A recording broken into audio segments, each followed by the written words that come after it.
अस्सलाम वालेकुम स्टूडेंट्स।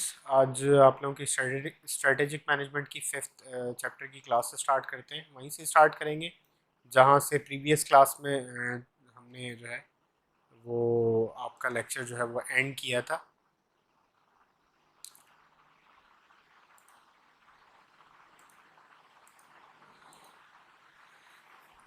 हम बात कर रहे थे कंट्रोलिंग द कॉस्ट ड्राइवर्स के ऊपर कि कौन कौन सी ऐसी चीज़ें हो सकती हैं जिसके ज़रिए हम कॉस्ट एफिशिएंसी हासिल कर सकते हैं या कॉस्ट कटिंग कर सकते हैं।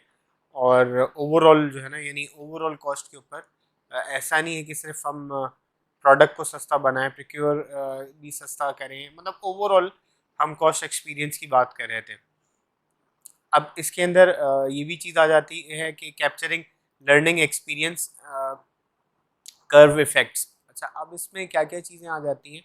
देखिए, अब इसमें डिपेंड करता है कि आपको ये देखना पड़ता है कि जब आप बिज़नेस कर रहे होते हैं तो आप डिफरेंट तरीके से, डिफरेंट अप्रोचेस के थ्रू जो है ना, आप फॉर सपोज प्रोडक्शन भी करके देखते हैं। प्रोडक्शन के अलावा आप जो है मैनेजमेंट में, प्रोडक्शन में, हर तरह से हर चीज़ के अंदर आप डिफरेंट अप्रोचेस के थ्रू और ये देखते हैं, ये मेजर करते हैं कि आपकी परफॉर्मेंस जो है ना वो ओवरऑल कितनी बेहतर गई, अच्छी रही या नहीं रही, परफॉर्मेंस में इम्प्रूवमेंट आ रहे हैं या नहीं आ रहे हैं, और आपके रिजल्ट्स जो है वो ओवरऑल बेहतर हो रहे हैं या नहीं हो रहे हैं।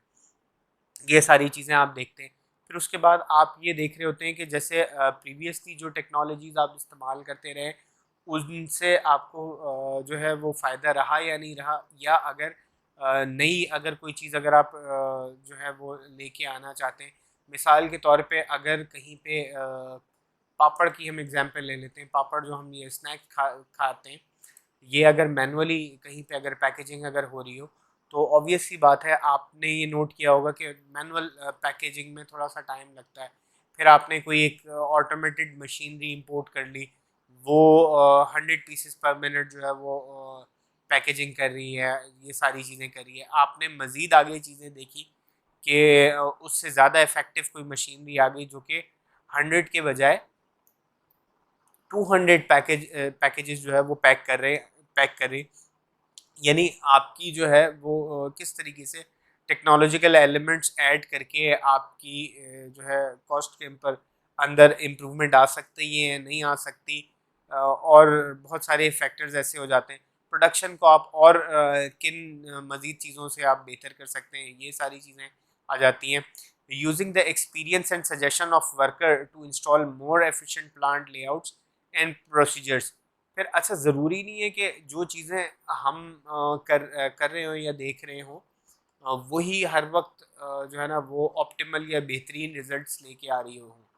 देखिए, बाद औक़ात ऐसा भी होता है कि जो हमारे एम्प्लॉइज़ जो हैं या जो हमारे वर्कर्स हैं, वो काम कर कर के, एक जैसा काम कर कर के उसके अंदर उनको इतना अबूर हासिल हो जाता है कि बाज़ औक़ात जो हमारे वर्कर्स हैं वो भी हमें ऐसी सजेशंस दे रहे होते हैं कि जो कि बहुत ज़्यादा कारआमद हो सकती है, और उससे हमें फ़ायदा हो सकता है। हमारा ओवरऑल जो है ना प्रोडक्शन का सिस्टम, प्रोडक्शन का साइकिल एफिशिएंट हो सकता है, और बहुत सारी चीज़ें हो सकती हैं।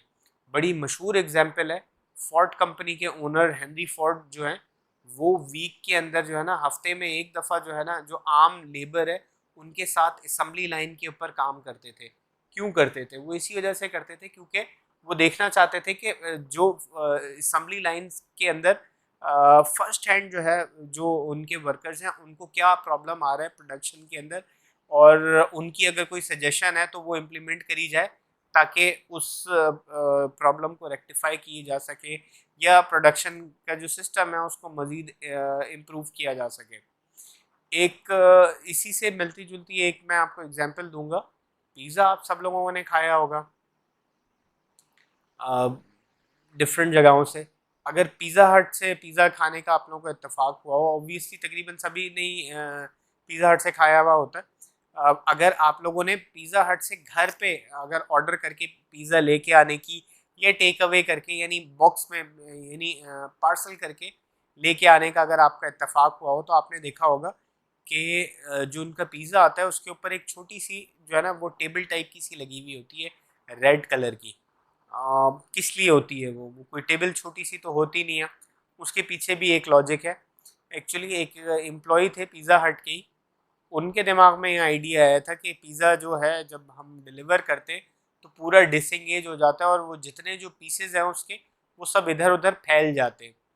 तो he came up with the idea कि यार इसके ऊपर एक ना वो छोटा सा एक कोई प्लास्टिक का कंपोनेंट या कोई ऐसी चीज़ होनी चाहिए जिससे जब पिज़्ज़ा जो है जाए तो वो डिसएंगेज ना हो, एक दूसरे के साथ इंटैक्ट रहे। और जब जो कस्टमर को वो पिज़्ज़ा डिलीवर हो तो वो ज़रा प्रेजेंटेबल फॉर्म में हो, पूरा स्कैटर्ड ना हुआ वो।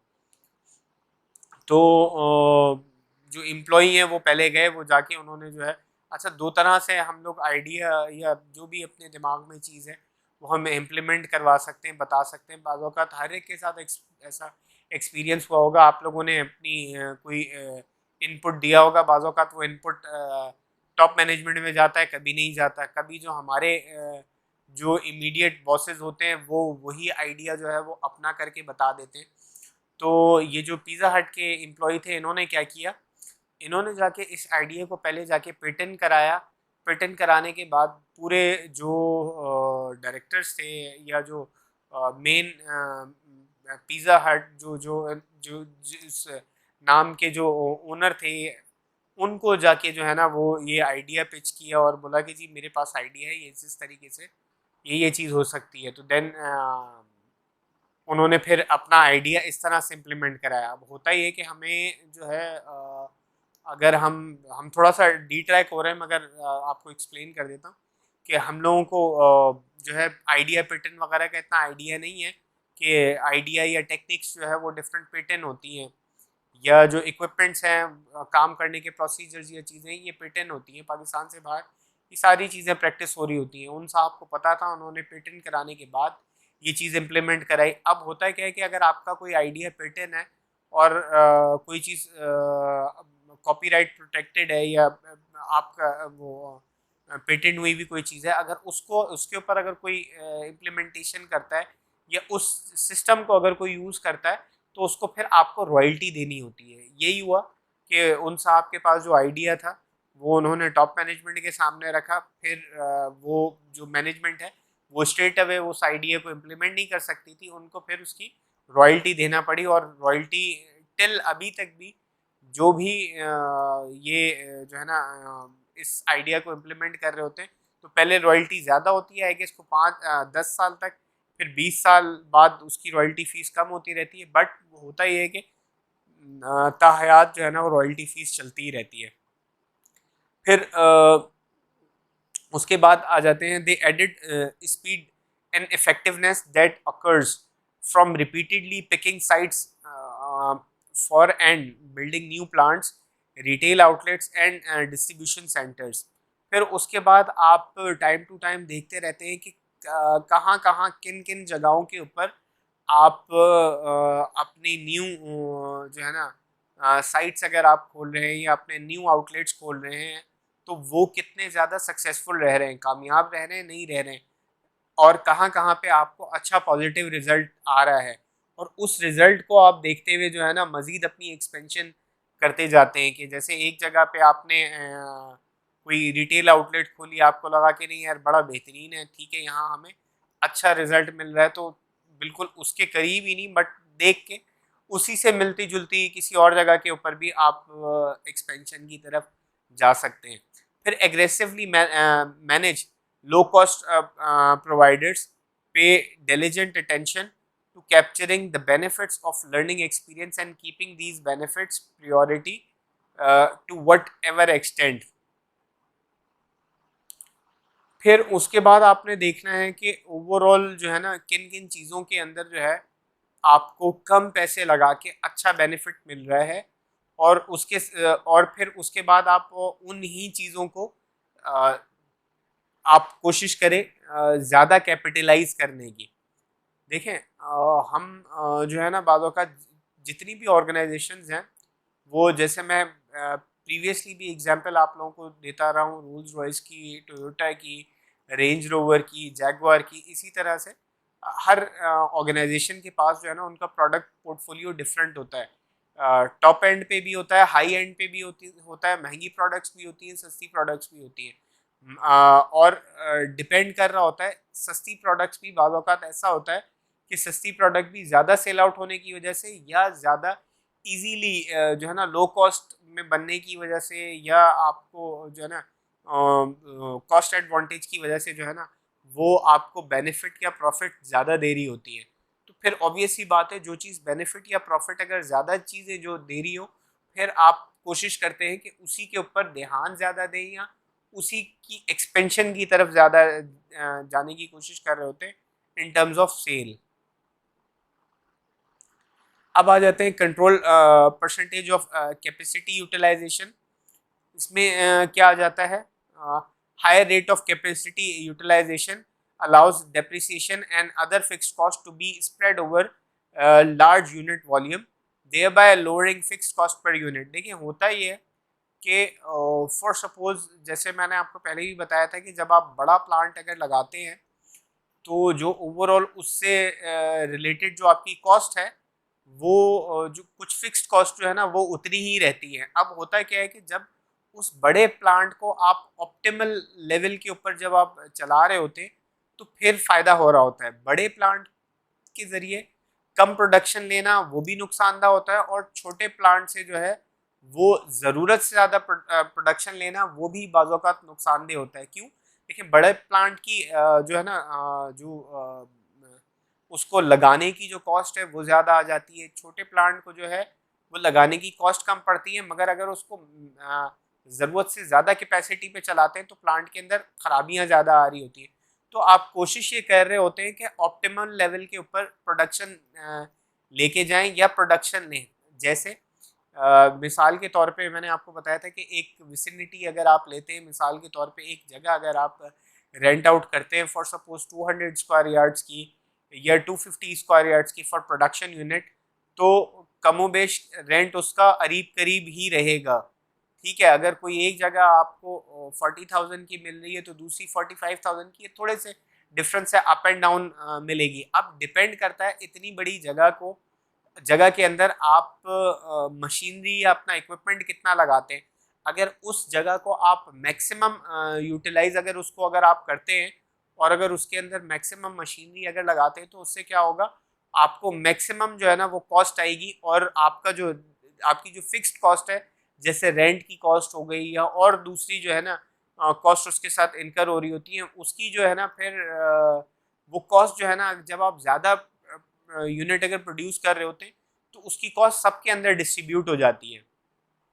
इसी तरह से प्रोडक्शन के अंदर भी जब आप कोई मशीनरी को अगर ऑप्टिमल लेवल पे चला रहे होते हैं, मिसाल के तौर पे अगर किसी मशीन ने कोई पैकेट्स जो है ना अगर वो 100 फॉर सपोज 200 पैकेट्स जो है ना वो पर डे अगर पैकिंग करनी है, तो अगर आप 200 के बजाय उसको 100 पैक्स जो है ना अगर आप पैक कर रहे होंगे तो क्या होगा, आप हर डे जो है ना वो 100 पैक्स जो है ना वो कम पैक कर रहे होंगे, जो कि आप ज़्यादा भी कर सकते हैं। ऑब्वियस सी बात है, आपकी कॉस्ट जो है कुछ चीज़ों की कॉस्ट ज़रूर रहेगी, मगर जो आपकी मशीनरी है, आपने इतनी महंगी मशीनरी ख़रीदी है, उस मशीनरी जहाँ पे आपने रखी है उसका रेंट दिया है, वर्कर्स, ये वो बहुत सारी ऐसी चीज़ें जो कि फिक्स्ड रहती हैं। बट अगर हम प्रोडक्शन बढ़ा लें तो प्रोडक्शन ज़्यादा हो जाती है, वो फिक्स्ड कॉस्ट उतनी ही रहती है। प्रोडक्शन ज़्यादा होने की वजह से ऑब्वियस सी बात है, जब आप ज़्यादा यूनिट प्रोड्यूस करेंगे तो सेल्स की जो पॉसिबिलिटी है वो भी ज़्यादा होगी और ज़्यादा सेल्स वॉल्यूम डिस्ट्रीब्यूट होगा तो ऑटोमेटिकली जो कॉस्ट है वो फिर ज़्यादा यूनिट्स में ही डिस्ट्रीब्यूट होगी और उससे फिर आपको फ़ायदा होगा कॉस्टिंग के हवाले से।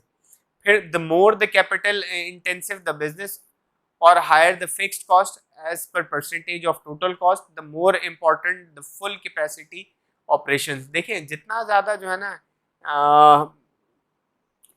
इन्वेस्टमेंट इंटेंसिव जो है ना आपका बिजनेस होगा, उतना ज़्यादा जो है ना आप की जो प्रोडक्शन है ना उसके अंदर प्रोडक्शन या जो आपकी आउटपुट कैपेसिटी है ना उसके ऊपर आप कह लें ज़्यादा आपको ध्यान रखना होगा। क्यों?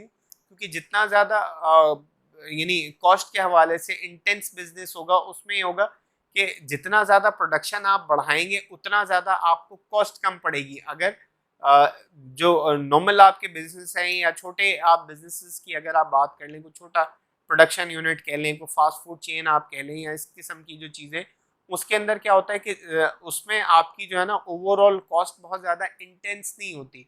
उसमें आप कैपेसिटी ज़्यादा बढ़ाएं या कम करें उस पर बहुत ज़्यादा, ऑब्वियस सी बात है बिजनेस के ऊपर फ़र्क तो ज़रूर पड़ता है, बट अगर आप कैपेसिटी बहुत ज़्यादा अगर बढ़ा देंगे तो ज़रूरी नहीं है कि आपकी कॉस्ट पर यूनिट कम हो जाए। एक एग्जांपल आप हम इसकी real life example fast food के बिजनेस से हम ले लेते हैं कि जो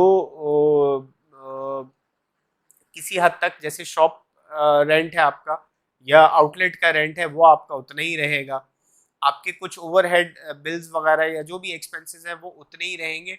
मिसाल के तौर पे अगर आप 500 कस्टमर्स को अगर आप पर डे अगर आप केटर कर रहे हैं तो आपकी कॉस्ट एक हद तक आएगी। अगर आप 1000 कस्टमर्स को डेली अगर आप केटर कर रहे हैं फास्ट फूड बिजनेस में, तो अब ज़रूरी नहीं है कि कॉस्ट आपके ऑर्डर्स बढ़ जाने की वजह से आपकी यूनिट कॉस्ट भी कम पड़ जाए, नहीं। फास्ट फूड का काम है, ऑब्वियस सी बात है, रॉ मटेरियल तो उसके अंदर लगना ही लगना है, बट ये बहुत ज़्यादा कैपिटल इंटेंसिव बिजनेस नहीं है। ऐसा नहीं है कि हम 500 के बजाय अगर 1000 बर्गर्स अगर बनाने अगर लग जाएंगे तो आपकी जो है ना ओवरऑल कॉस्ट कम पड़ जाएगी। थोड़ा इम्पैक्ट ज़रूर पड़ेगा आपकी कॉस्टिंग के ऊपर, मगर बहुत ज़्यादा नहीं पड़ेगा। यानी जितना ज़्यादा आपका बिजनेस कैपिटल इंटेंस होगा उतना प्रोडक्शन बढ़ाने में फ़ायदा होगा, कॉस्ट डिस्ट्रीब्यूट होगी। जितना कैपिटल इंटेंस बिजनेस आपका नहीं होगा उतना जो है ना आपकी जो है ना प्रोडक्शन से बहुत ज़्यादा हाई वॉल्यूम और डाउन, बहुत ज़्यादा कम वॉल्यूम से बिजनेस आपका ख़राब ज़रूर होगा, मगर बहुत ज़्यादा कम हो जाने से या आप ये एक नॉर्मल लेवल पे चलने से ऐसा नहीं होगा कि आपको बिल्कुल नुकसान होने लग जाए या आप अपनी कॉस्ट जो है ना यूनिट पर कॉस्ट को आप अचीव ना कर पाए। फिर pursue effort to boost sales and spread cost such as research and development and advertising over more units। अच्छा, फिर आप कोशिश करें कि आपकी सेल्स वॉल्यूम जो है वो बढ़े। जितना आपका सेल्स वॉल्यूम बढ़ेगा उतना ज़्यादा आपकी रिसर्च एंड डेवलपमेंट और एडवर्टाइजिंग की जो कॉस्ट है वो आपके जो यूनिट्स हैं वो उसके ऊपर डिस्ट्रीब्यूट होती रहेंगी। मिसाल के तौर पे अगर आप किसी भी बिजनेस के अंदर अगर आप डेली अगर 100 यूनिट आउट आप सेल आउट कर रहे हैं, आप रिसर्च एंड डेवलपमेंट के लिए आपने स्टाफ बिठाया हुआ है, लोगों को हायर किया हुआ है, उनकी एक फिक्स सैलरी आप दे रहे हैं। फिर एडवर्टाइजिंग के ऊपर आपने बजट लगाया हुआ है, एडवर्टाइजिंग के अंदर आपने लोगों को भी हायर किया हुआ है और उसके साथ साथ एडवर्टाइजमेंट भी चला रहे हैं। फॉर सपोज मिसाल के तौर पे आपने 10 लाख का कोई बजट एडवर्टाइजिंग मंथली है रखा हुआ है, 10 लाख का आपका एडवर्टाइजिंग का बजट है। फिर आपकी कोई जो एडवर्टाइजिंग का स्टाफ है उनकी कोई 4-5 लाख की या 3 लाख की सैलरी है। फिर रिसर्च एंड डेवलपमेंट के लिए जो आपने लोग रखे हुए हैं उनकी 2 लाख 3 लाख की सैलरी है। तो समझिए ऑल एंड ऑल 16 लाख का 1.6 मिलियन का आपका ये खर्चा हो जाता है। अब जितनी ज़्यादा आप सेल बढ़ाएंगे उतना ज़्यादा क्या होगा कि ये जो 1.6 मिलियन का अमाउंट है ये आपके सेल के ऊपर डिस्ट्रीब्यूट हो जाएगा। आपकी यूनिट जो पर यूनिट है उसके ऊपर इसका एक्सपेंस डिस्ट्रीब्यूट हो जाएगा और उससे फिर आपको फ़ायदा रहेगा। जितनी ज़्यादा बिकेगी उतना ज़्यादा आपको जो है ना ओवरऑल कॉस्ट जो है ना उस प्रोडक्ट की कम पड़ेगी। अच्छा, अब आ जाते हैं इम्प्रूव सप्लाई चेन एफिशिएंसी। कोशिश करें कि जो आपका ओवरऑल सप्लाई चेन का सिस्टम है उसको आप बेहतर से बेहतर बनाएं। किस तरीके से? पार्टनरिंग विद सप्लायर्स, सप्लायर्स के साथ आप MOUs ऐसे साइन करेंगे जिसके अंदर मिसाल के तौर पे अगर आप कोई चीज़ प्रोडक्शन कर रहे हैं और कोई रॉ मटेरियल अगर आपको मिलता है तो रॉ मटेरियल स्मूथ मिलने के लिए या रॉ मटेरियल के अंदर रुकावट आए इसके लिए आप अपने सप्लायर्स के साथ MOU साइन कर सकते हैं, उनको आप बाउंड कर सकते हैं। मिसाल के तौर पे एक सप्लायर है, हम PVC पाइप की एग्जांपल ले लेते हैं। PVC पाइप बहुत सारी कंपनीज बना रही हैं, पाक अरब बना रहे हैं, pipe plus, Europe, different organisations बना रही हैं। अब हम क्या करते हैं कि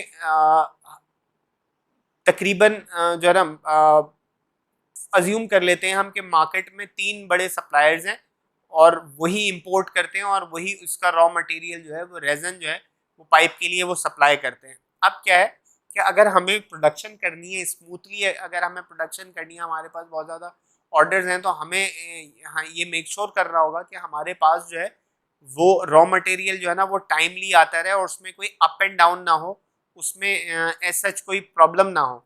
तो अब उसके लिए क्या होता है कि उसके लिए आप अपने सप्लायर्स को जो है वो बाउंड कर सकते हैं कि जी आपने जो है ना ये हमें इतनी क्वांटिटी तो पहले हमें देनी ही देनी है, जो आप बचेगा उसके बाद आप मार्केट में बेचेंगे। फिर उसके अलावा पार्टनर्स प्रोग्राम किए जा रहे होते कि बाज़ औक़ात आप सप्लायर के बिजनेस में भी जो है ना किसी हद तक आप इन्वेस्ट करते हैं या उनको हेल्प आउट करने की कोशिश करते हैं ताकि आपको भी प्रॉब्लम ना हो और वो भी स्मूथली मार्केट में काम करते रहें। तो इस तरीके से भी चीज़ें चल रही होती हैं। फिर सप्लायर पार्टनर प्रोग्राम में इस तरह से भी होता है, जैसे केएफसी है, केएफसी को हेल्दी और यानी अगर मिसाल के तौर पे अगर कंटिन्यूस चिकन की अगर सप्लाई चाहिए और उनको प्रॉब्लम नहीं फेस करना कि मार्केट में से हम आम वेंडर से किस तरीके से चिकन लेंगे क्या नहीं करेंगे, तो उसके लिए ये भी हो सकता है। बल्कि ऐसा हुआ भी है कि केएफसी ने केएनएन को जो है वो पूरा अक्वायर कर लिया, पूरा ले लिया, ताकि उनके पास जो है ना उनकी सप्लाईज के अंदर कोई ऐसा प्रॉब्लम ना हो। फिर इसमें मजीद चीज़ें क्या आ जाती हैं, reduce inventory carrying cost via JIT inventory system. Just in time की मैं काफ़ी ज़्यादा एग्जांपल दे रहा होता हूँ आप लोगों को डिफरेंट लेवल पे डिफरेंट सब्जेक्ट्स के अंदर। जेआईटी क्या है, जस्ट इन टाइम मॉडल है। अब आप अपनी जो है ना कॉस्ट को रिड्यूस भी कर सकते हैं जेआईटी मॉडल के ज़रिए या just in time inventory system के ज़रिए। यानी जब आपको जिस प्रोडक्ट की ज़रूरत हो तब आप वो मंगवाएं। उससे क्या होगा कि आपको वेयर हाउसिंग के लिए ज़्यादा चीज़ें मतलब स्पेस नहीं चाहिए होगा, आपको प्रॉब्लम नहीं होगी। मिसाल के तौर पे अगर आप कोई चीज़ अगर प्रोडक्शन कर रहे हैं या अगर गाड़ियां अगर प्रोड्यूस कर रहे हैं, कोई कोई भी कंपनी अगर कार मैन्युफैक्चरिंग कंपनी है, तो अगर उनको टायर अगर चाहिए तो वो क्या करेंगे कि टायर जो है अपने सप्लायर से एक एक खास लेवल में मंगवा के रखेंगे। ऐसा नहीं होगा कि पूरी टायर की थप्पियां लगा दें। वो क्या होगा, जितनी उनको टायर की ज़रूरत होगी उन्होंने एक मिनिमम थ्रेश होल्ड बनाया हुआ होगा। उससे क्या होगा कि जब उससे जैसे ही जो है ना मिसाल के तौर पे अगर उनको डेली जो है अगर 100 कार्स अगर प्रोड्यूस अगर हो रही हैं, तो उन्होंने एक थ्रेश होल्ड रखा हुआ होगा कि जी हमारे पास मिनिमम जो है ना वो 500 टायर्स जो है ना वो हर टाइम होने ही होने चाहिए और मिनिमम थ्रेश होल्ड जो है वो 200 का हो, 200 या 250 का हो। जैसे ही 250 को हिट करे वैसे ही ऑटोमेटिकली ऑर्डर आपका जनरेट हो जाए और 250 जो है ना मजीद और टायर की कंपनी से जो है ना आपको उस ऑटोमोबाइल कंपनी को टायर मिल जाए और उनके पास दोबारा से जो है ना मिनिमम जो थ्रेश होल्ड है वो उतना ही रहे 500 का। आप ये जो ओवरऑल इम्तियाज़ वगैरह और ये जो जितने ये LMT local modern trade stores और मॉडर्न ट्रेड स्टोर्स इनको कामयाब देख रहे हैं या अच्छा देखते हैं, तो ये इसके पीछे भी JIT या just in time inventory system ये जो मॉडल है यही चल रहा होता है। आपको सामने जो शेल्फ में चीज़ें नज़र आ रही होती हैं वो तो नज़र आती हैं, वो आप ख़रीदारी करते हैं। बैक एंड के ऊपर उनके पास गोदाम में भी माल रखा हुआ होता है, मगर उन्होंने माल का एक कुछ ऐसा ख़ास पैटर्न बनाया हुआ होता है कि मिसाल के तौर पे अगर ऑलपर्स है, ऑलपर्स के अगर उनके पास पर डे कुछ 20 या 40 अगर कॉटन अगर रहते होंगे, तो वो जैसे ही मिनिमम 10 के ऊपर आता होगा तो वो ऑटोमेटिकली सिस्टम जो है वो ऑर्डर जनरेट कर देता होगा और एंग्रो वाले या ऑलपर्स वाले जो है वो फ़ौरन जो है वो पहुंचाने की करते होंगे यानी नए ऑर्डर को, ताकि मिनिमम थ्रेशहोल्ड जो है वो मेंटेन रहे। अच्छा, फिर substitute use of low cost और हाई कॉस्ट रॉ मटेरियल्स, यानी आप उनके ऊपर भी ध्यान दें कि जो आपके जो मतलब आप जो चीज़ें इस्तेमाल कर रहे हैं रॉ मटेरियल के अंदर या ओवरऑल अपने काम के अंदर, तो उसके अंदर आप जो सब्स्टिट्यूट यूज़ कर रहे हैं या कर सकते हैं, वो क्या लो कॉस्ट है या महंगा है वो रॉ मटेरियल। जैसे फूड की हम बात करें तो फूड के अंदर हमें लग रहा होता है कि जो प्लास्टिक के जो ये शॉपिंग बैग्स हैं या प्रिंटेड जो हैं ये महंगे होते हैं या सस्ते होते हैं। नॉर्मली हमारे यहाँ एक ट्रेंड है कि हमारे यहाँ जो है ना वो थर्मोपोल इस्तेमाल किया जा रहा होता है, और हम समझते हैं कि जी वो जो है ना वो ज़्यादा बेहतर है और अच्छा है। जबकि अच्छी जो पैकेजिंग है, आप किसी भी यानी इंटरनेशनल ब्रांड से अगर लेने के लिए जाएं तो वो नॉर्मली जो है ना वो पेपर के बैग्स के अंदर आपको चीज़ें दे रहे होते हैं। हमें लगता है कि वो पेपर के बैग्स जो है ना वो सस्ते हैं, बट होता ये कि वो सस्ते नहीं होते। वो पेपर के अच्छी क्वालिटी के जो पेपर की जो पैकेजिंग होती है फूड रिलेटेड आइटम्स की, वो महंगी होती है बनिस्बत थर्मोपोल के। थर्मोपोल बज़ाहिर तो प्रेजेंटेबल लग रहा होता है, बट इट्स नॉट, होता सस्ता है वो। तो आप इस तरह से भी जो है ना रॉ मटेरियल जो है ना वो देख सकते हैं कि आप कुछ सब्स्टिट्यूट आप इस्तेमाल कर सकते हैं, नहीं कर सकते, उससे आपको किस हद तक जो है वो फ़ायदा हो सकता है। फिर उसके बाद आ जाते हैं use online system and sophisticated software to achieve operating efficiency, enterprise resource planning, ERP. जिस तरीके से मैंने आपको एग्जांपल दी Imtiaz JIT system, just in time inventory system इस्तेमाल कर रहा होता है, या इस किस्म की जो बड़ी ऑर्गेनाइजेशंस हैं जैसे सुजुकी है, टोयोटा है, ये जो है जनरल मोटर्स के साथ या जनरल टायर्स के साथ जो है किस तरीके से अलाइन होकर टायर्स का पूरा ओवरऑल ऑर्डर्स जो है और वो सारे अपनी सप्लाईज किस तरीके से मेंटेन कर रहे होते हैं। एक्चुअली जो न्यू हमारी जो नेटवर्क की टेक्नोलॉजी है या इंटरनेट की टेक्नोलॉजी है, और जो हमारे पास सिस्टम्स हैं, जो इंफॉर्मेशन सिस्टम है, उसको बेहतर से बेहतर करके ईआरपी एक बड़ा मशहूर आप कह लें सॉफ्टवेयर है, या एंटरप्राइज रिसोर्स प्लानिंग का एक पूरा ओवरऑल सिस्टम है, जिसके तहत बहुत ज़्यादा जो है वो जो है ना एफिशिएंसी लेके आई जा रही होती है प्रोडक्शन के अंदर, सेल्स के अंदर, तकरीबन बिजनेस के अंदर। फिर मैन्युफैक्चरिंग एग्जीक्यूटिंग सिस्टम, MES, इसके अंदर भी आप ओवरऑल मैन्युफैक्चरिंग साइकिल जो है MES के थ्रू आप देख रहे होते हैं कि वो किस तरीके से चल रहा होता है। फिर इसके अलावा MIS मैनेजरियल इंफॉर्मेशन सिस्टम या CRM बैंक्स में डिफरेंट यूज़ हो रहे होते हैं, जो कि MIS मैनेजरियल इंफॉर्मेशन सिस्टम का पूरा पार्ट होते हैं, जिसके ज़रिए पूरी इंफॉर्मेशन जो है वो टाइमली बैंक्स के अंदर डिफरेंट एम्प्लॉयज़ के साथ शेयर हो रही होती है, जिसकी वजह से बैंकिंग को स्मूथ भी बनाया जा रहा होता है और यानी परफॉर्मेंस भी इम्प्रूव करी जा रही होती है। फिर adopt labour saving operating methods, applying labour saving technology, वो ऐसी टेक्नोलॉजी इस्तेमाल करें जिसके अंदर जो है ना वो लेबर कॉस्ट आपकी कट डाउन हो, प्रोडक्शन बढ़ सके, एफिशिएंसी बढ़ सके, इफेक्टिवनेस आपकी प्रोडक्शन के अंदर आ सके। फिर shifting production from geographical areas where labour cost are high. देखिए इसकी बड़ी बेहतरीन एग्जांपल जो है वो चाइना है। अब आप देखें दुनिया की तकरीबन जो बड़ी ऑर्गेनाइजेशंस जो हैं वो इलेक्ट्रॉनिक्स के लिए जो है वो रुख करती हैं चाइना का। क्यों? क्योंकि लेबर कॉस्ट सस्ती है। आप जो मोबाइल फ़ोन में चिपसेट्स यूज़ कर रहे हैं ये चाइना की हैं। मोबाइल फ़ोन में जो बोर्ड है, लैपटॉप्स में जो बोर्ड्स हैं या लैपटॉप में जो चिपसेट्स हैं, तकरीबन कंपोनेंट्स जो हैं वो चाइना से बन के आ रहा होता है। बहुत बड़ी-बड़ी कंपनीज़ जो हैं वो वहाँ पे डिफरेंट चाइना की में वेंडर से जाके या अपना प्रोडक्शन लाइन लगाती हैं या अपना प्रोडक्शन प्लांट लगाती हैं, या वहाँ जो लोकल मैन्युफैक्चरर्स हैं उनको जो है अपने सर्टेन जो उनकी एक्टिविटीज़ हैं वो आउटसोर्स कर देते हैं, या उनसे मैन्युफैक्चरिंग करवा के चीज़ें मंगवा रहे होते हैं या लेके आ रहे होते हैं। क्यों? क्योंकि वहाँ पे लेबर कॉस्ट सस्ती पड़ रही होती है। तो आप देख सकते हैं कि आपके कंट्री के अंदर लेबर कॉस्ट सस्ती कहाँ है। फिर रीजन आप देख सकते हैं, शहर के अंदर देख सकते हैं, सूबे के अंदर देख सकते हैं।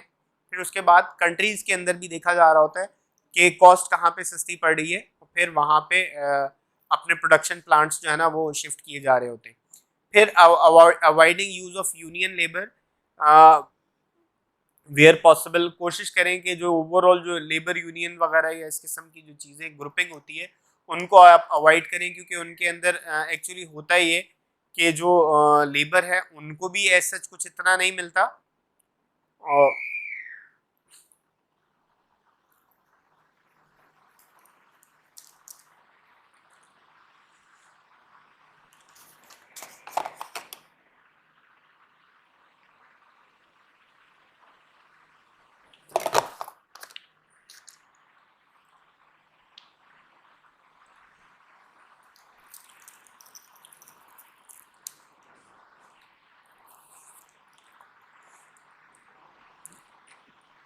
जी, तो अवॉइडिंग लेबर यूनियन के हवाले से हम बात कर रहे थे कि लेबर यूनियंस को अवॉइड करना, उससे क्या होता है कि जो लेबर होता है उनको भी कुछ नहीं मिलता और उससे नुकसान ही हो रहा होता है किसी तरह, मतलब किसी हद तक, और जो ऑर्गेनाइजेशंस हैं उनको भी इस तरह की यूनियन से नुकसान ही हो रहा होता है। बेनिफिट सबसे ज़्यादा जो है ना वो यूनियन के जो लीडर्स होते हैं या जो करते धरते होते हैं वो ज़्यादा इसका बेनिफिट ले रहे होते हैं। तो और ओवरऑल जो है ना वो प्रोडक्शन और ये सारी चीज़ें भी उससे सफ़र कर रही होती हैं। फिर using intensive compensation system that promote high productivity।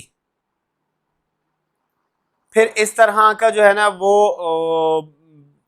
आप कह लें कि इंसेंटिव सिस्टम जो है ना वो आप बनाएं, या रिवॉर्ड सिस्टम आप बनाएं कि जिसके अंदर जो है ना या जिसको आप प्रैक्टिस करते हुए जो है ना अपनी प्रोडक्टिविटी बढ़ाएं, अपनी सेल्स बढ़ाएं, या ओवरऑल जो है ना आप ऑर्गेनाइजेशन के लिए जो है ना एफिशिएंसी या प्रॉफिटेबिलिटी आप गेन कर सकें। फिर आ जाते हैं use bargaining power to gain use bargaining power to gain concession from suppliers. कोशिश करें कि अपनी बार्गेनिंग पावर जो है उसके ज़रिए जो है ना अपने सप्लायर से जो है वो प्रोडक्ट की जो प्राइस है वो आप कम या ज़्यादा करवाएं। किस तरह से? मिसाल के तौर पे अगर आपकी प्रोडक्शन ज़्यादा है, या जैसे मैंने आपको एग्जांपल दी कि as a being a partner programme, या सप्लायर के साथ आप एज ए पार्टनर के तौर पे या उनके उनको कुछ चीज़ों में फेवर देने में या बाज़ औक़ात इन्वेस्टमेंट करके आप क्या क्या हो सकता है आप उनको हेल्प आउट कर सकते हैं। अब उससे क्या होता है कि उसमें फिर आप क्या कर सकते हैं कि आप अपनी पोजीशन को देखते हुए जो है आप रॉ मटेरियल के ऊपर बार्गेन कर सकते हैं। उसमें क्या होगा कि फिर जो सप्लायर होगा अपनी कॉस्ट जो है अपनी कॉस्ट को मिनिमम हद तक कोशिश करेगा कि वो रिड्यूस करके आपको प्रोडक्ट दे। फिर उसके साथ साथ ये भी होता है कि अगर आप माल अगर रॉ मटेरियल ज़्यादा ले रहे हैं, बल्क में ले रहे हैं, तो भी उसके ज़रिए भी जो है ना आप आपकी बार्गेनिंग पावर जो है ना वो ज़्यादा स्ट्रॉन्ग रहती है और आप अच्छी तरह से जो है वो सप्लायर से जो है वो बार्गेन कर सकते हैं। फिर compare vertical integration versus outsourcing. अब यानी इसके अंदर फिर उसकी बड़ी आप मतलब एग्जांपल आप ले सकते हैं कि कुछ चीज़ें जैसे आप आउटसोर्स करते हैं। जैसे मैंने आपको बताया कि जो ऑर्गेनाइजेशंस है लैपटॉप्स बनाने वाली, मोबाइल फ़ोन्स बनाने वाली, या जो भी इलेक्ट्रॉनिक्स से रिलेटेड है, वो क्या करते हैं अपनी कुछ चीज़ें जो हैं अपने कुछ फंक्शंस जो हैं कुछ एक्टिविटीज़ जो है वो आउटसोर्स कर देते हैं और जहाँ पे उनको सस्ती पड़ रही होती है वहाँ से करवा रहे होते हैं। फिर उसके साथ साथ आप इस तरह से भी कर सकते हैं कि आप वर्टिकल इंटीग्रेशन की तरफ या बैकवर्ड इंटीग्रेशन की तरफ भी आप जा सकते हैं। कैसे? जैसे मिसाल के तौर पे आपका फूड चेन का अगर आपका बिजनेस है और आप फूड के सेल करने के साथ साथ जो है आप फास्ट फूड अगर आप सेल आउट कर रहे हैं तो आप जो है वो जैसे मीट है आप मीट के बिजनेस में भी आ जाते हैं, क्योंकि मीट ऑब्वियसली आपको प्रिक्योर करना होगा। आप किस तरीके से प्रिक्योर करेंगे? तो आप वो जो रॉ मटेरियल गैदर करने का या जो सप्लायर एंड वाला बिजनेस है वो भी आप खुद ही स्टार्ट कर लें, जैसे KNNs और KFC। एक और एक एग्जांपल आपको दूंगा, अलमरई। अगर आप लोगों में से किसी ने मिडिल ईस्ट में सफ़र किया हो मिडिल ईस्ट या के ऐसे सऊदी अरब में, तो आपने देखा होगा बहुत फेमस ब्रांड है अलमराई। अलमराई बेवरेजेस और दूध और ये लस्सी लबन वगैरह ये सारी चीज़ें बना रहे होते हैं। अब ये एक बड़ा डेयरी से रिलेटेड जो है ना, डेयरी और ये बेवरेजेस से रिलेटेड एक बहुत बड़ा नाम है, एक बड़ी ऑर्गेनाइजेशन है। 1-2 साल से देवर प्लानिंग टू कम इन पाकिस्तान, और वो पाकिस्तान के अंदर आके बिजनेस स्टार्ट करना चाह रहे थे। तो लोग जो है अलमरई का, जिन्होंने भी मिडल ईस्ट में ट्रैवल किया है, उन्होंने अलमरई का जो है ना सेलिंग का या प्रोडक्ट वाला फेस देखा है। जबकि दे डिडंट नो कि जब अलमरई कहीं पे भी बिजनेस स्टार्ट कर रहा होता है या मतलब अपनी प्रोडक्ट लेके आ रहा होता है, तो जैसे पाकिस्तान में they're planning to like have their own बाड़ास, वो चाह रहे थे कि हम अपनी जो है ना अपने कैटल फार्म जो है ना, बाड़े वगैरह जो है ना, वो मिल्क प्रिक्योर करने के लिए हम वो खुद लगाएं और वो खुद सारी चीज़ें वो करें, ताकि जो है ना उसका पूरा सिस्टम जो है वो स्मूथ चल सके। आई डोंट नो अब एग्जैक्ट क्या सिचुएशन है, but my student used to work in a very higher position in Almarai. So उनसे डिस्कशन होता था, तो he told me कि they are planning यहाँ पे इम्पोर्ट अलमरई, यहाँ पे अभी भी आप स्पार वगैरह या आप जो इंटरनेशनल जो आपके मॉडर्न ट्रेड स्टोर्स हैं वहाँ पे आपको नज़र आती होंगी अलमरई की डिफरेंट चीज़ें। बट वो बहुत मैसिव तरीके से यहाँ पे आके काम करना चाह रहे थे, और उस यानी मार्केट को प्रॉपरली कैप्चर करने के लिए उन्होंने जो है ना मुख्तलिफ कंट्रीज़ में ये मॉडल अपनाया हुआ है, और वही मॉडल वो ये पाकिस्तान में भी करना चाह रहे थे। आई गेस अब तक तो शायद कर भी लिया होगा कि जो जहाँ से उनको रॉ मटेरियल या चीज़ें आए वो भी जो है ना वो वो बिजनेस भी ये खुद ही करें। फिर आ जाते हैं अप्रोच 2 पे, रीवैम्पिंग द वैल्यू चेन। यानी ओवरऑल जो है ना आप रीवैम्प करें वैल्यू चेन को। फिर इसमें क्या क्या चीज़ें आ जाती हैं, use direct to end user sales marketing method. फिर आप इसके अंदर वैल्यू चेन के सिस्टम के अंदर क्या आप देख सकते हैं।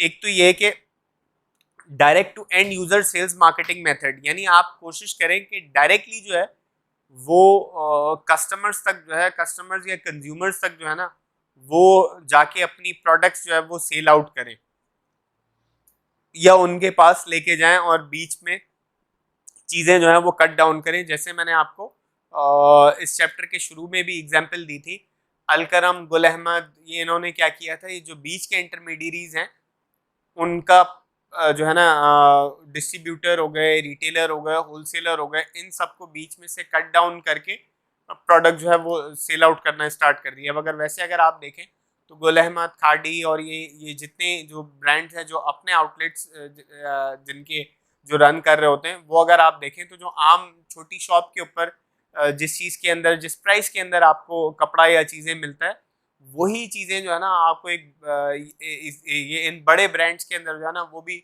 उसी प्राइस के अंदर जो है ना वो सारी चीज़ें मिल जाती हैं। क्यों? क्योंकि वो बीच की जो कॉस्ट है ना, जो कॉस्ट ऐड होने वाले जो एलिमेंट थे वो उनको कट डाउन कर देते because of different sales marketing methods.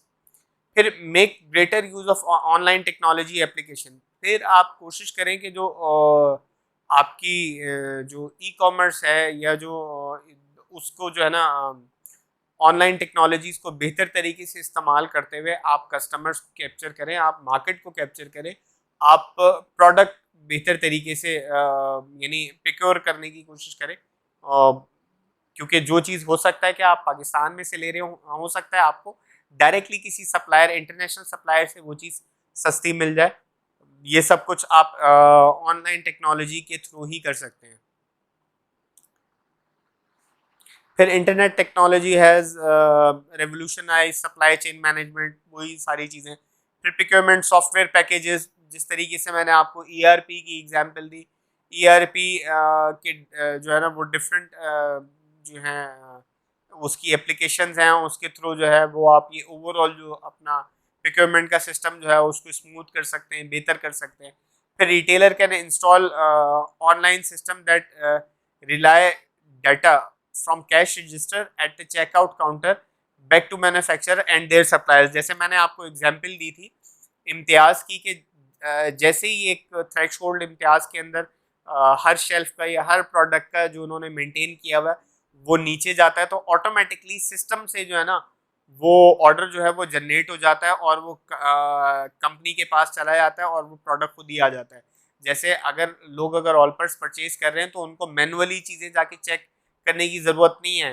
आपने ऑल पर्स जैसे चेक इन किया कैश काउंटर से और वहाँ से जो है वो सेल आपने कर ली और उनके पास से उनके स्टॉक में से वो प्रोडक्ट निकल गया, वैसे ही वो वहाँ पे सिस्टम में जो है थ्रेशोल्ड उनका डाउन होगा और ऑर्डर सिंपली जनरेट हो जाएगा।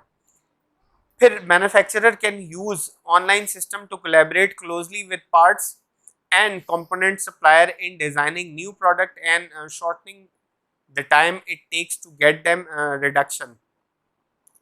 फिर क्या होता है कि जो ऑनलाइन सिस्टम होता है उसके ज़रिए क्या होता है कि आप जो है अपने सप्लायर के साथ जो है ना वो बहुत ज़्यादा इजीली इन कांटेक्ट होते हैं और आप जो है ना प्रोडक्ट की डिज़ाइनिंग के अंदर जो है ना वो आप जो है ना उनके साथ कम्युनिकेट कर सकते हैं चीज़ें क्या आपको ऐड करनी है, रिमूव करनी है, किस तरीके से।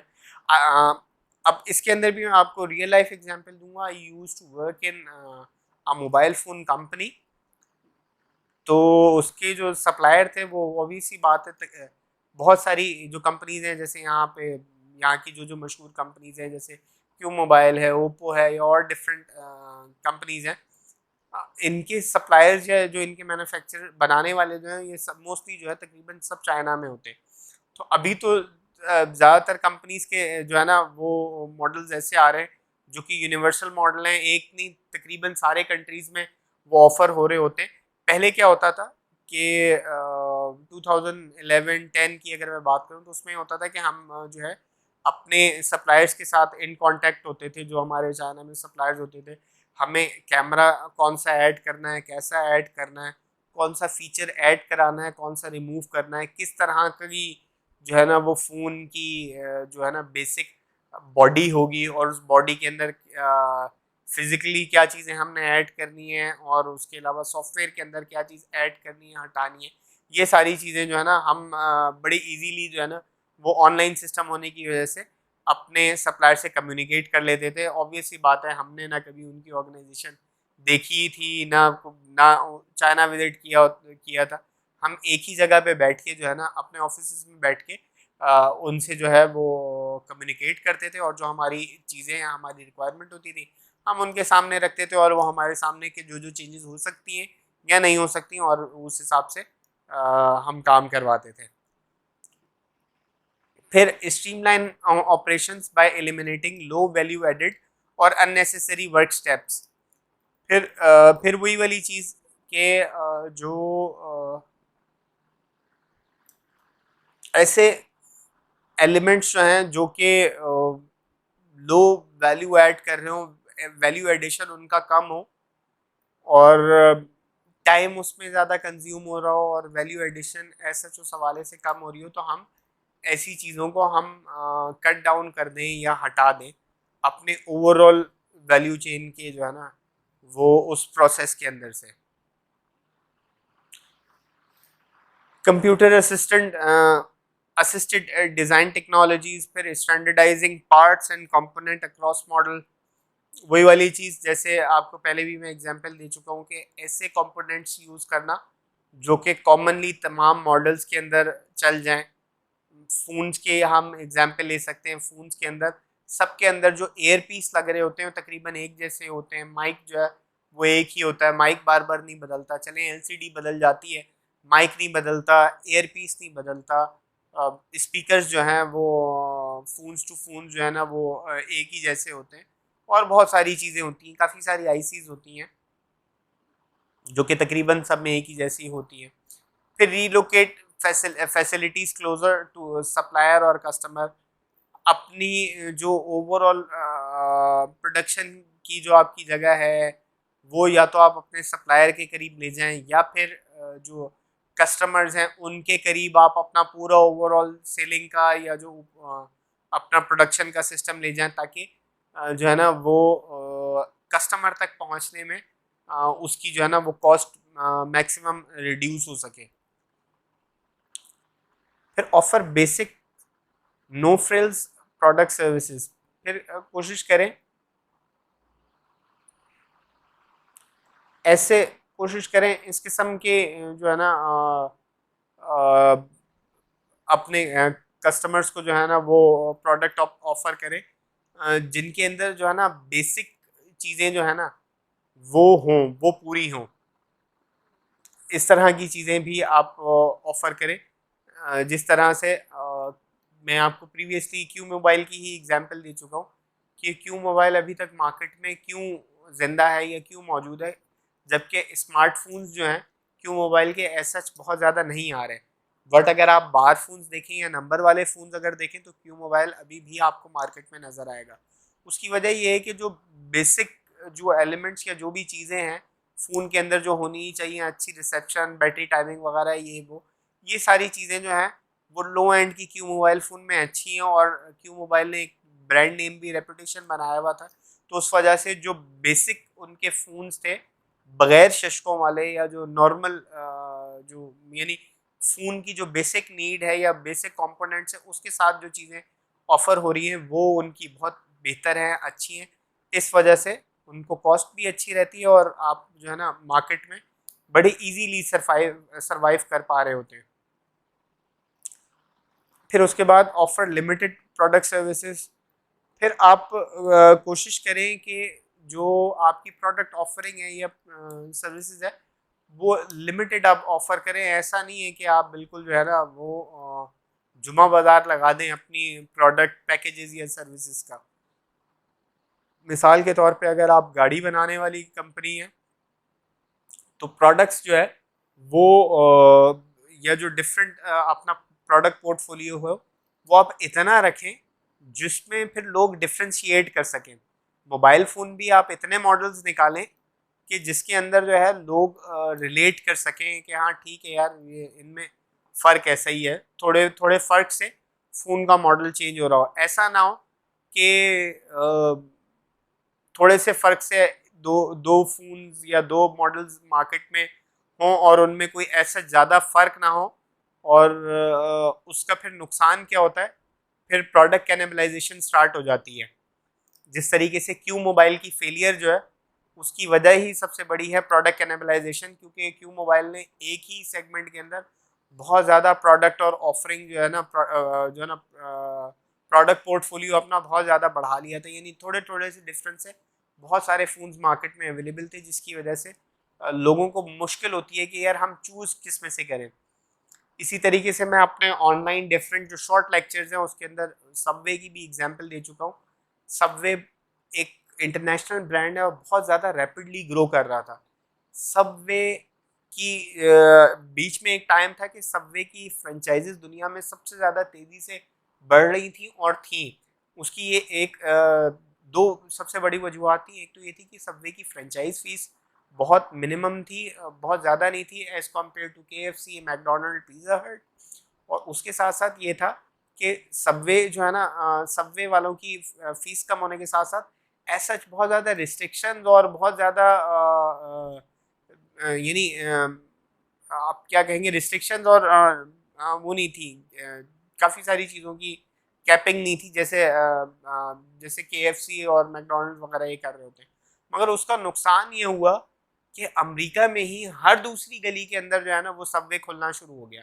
उसका नुकसान ये हुआ कि ब्रांड तो ओवरऑल एक ही था ना, हर गली में खुलने की वजह से ये हुआ कि जो उसके करीब वाली जो एक ब्रांच ज़्यादा अच्छा बिजनेस कर सकती थी ना, तो हर ब्रांच ने अपनी ही दूसरी ब्रांच का जो है ना, हर फ्रेंचाइज ने जो है ना अपनी दूसरी सबवे फ्रेंचाइज का जो है ना वो बिजनेस खाना शुरू कर दिया। और एक ही जगह पे बहुत ज़्यादा फ्रेंचाइजीज होने की वजह से ना बिजनेस डिस्ट्रीब्यूट हो गया। बजाय किसी एक को या दो को या पांच को अच्छा बिजनेस मिल सके, वहाँ पे 10 प्लेयर्स बैठे हुए थे, 10 फ्रेंचाइजीज खुल गई और वो जो है ना उसका जो प्रॉफिट या उसकी जो चीज़ गेन करी जा सकती थी दैट वाज डिस्ट्रीब्यूटेड। अच्छा, अब आ जाते हैं when does low cost strategy work best. Low cost strategy कब सबसे बेहतरीन काम करती है? जब प्राइस कंपटीशन इज विगरस, जब प्राइस कंपटीशन जो है ना बहुत ज़्यादा जो है ना आप कह लें कि